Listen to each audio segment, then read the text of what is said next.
Gujarat ST મુસાફર હિતરક્ષક સમિતિ ગજેન્દ્રસિંહ ઝાલા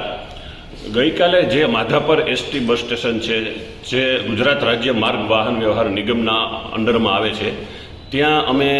પ્રતિનિધિ મંડળ દ્વારા મુલાકાત લેતા ત્યાં અંદરથી દારૂની ખાલી બેગ મળી છે, જે અંગે પોલીસ કમિશનર અને વિસ્તારના પોલીસ ઇન્સ્પેક્ટરનું ધ્યાન દોર્યું છે અને એ અંગે ગુનો એસટીના અધિકારીઓ અથવા સીસી ફૂટેજ જોઈ અને આગામી દિવસોમાં એની સામે ગુનો દાખલ કરવા. માધાપર બસ સ્ટેશન છે એ નોન યુઝ છે અને આ રીતે સરકારી ઇમારત ખંડેર બની ગઈ હોય તો એની તપાસ કરી અને જવાબદારો સામે પગલાં ભરવા એમડીને પણ રજૂઆત કરી છે. કારણ કે અત્યારે જે પિકઅપ પોઈન્ટ છે ત્યાં 400થી વધુ બસો આવર જવર થતી હોય છે. ત્યાં કોઈ જાતની સગવડતા નથી, કોઈ જાતની છાયાની વ્યવસ્થા નથી, કોઈ યુરિનલની વ્યવસ્થા નથી, કોઈ જાતનો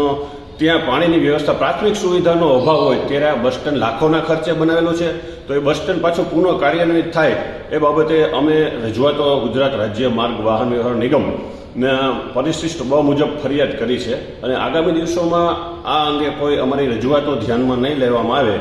તો લડતનો પ્રારંભ કરશું અને તે જગ્યાએ ધરણા કરશું અને અધિકારીઓને એને ચેમ્બરમાં નહીં બેહવા દે એવી અમારી માંગ છે.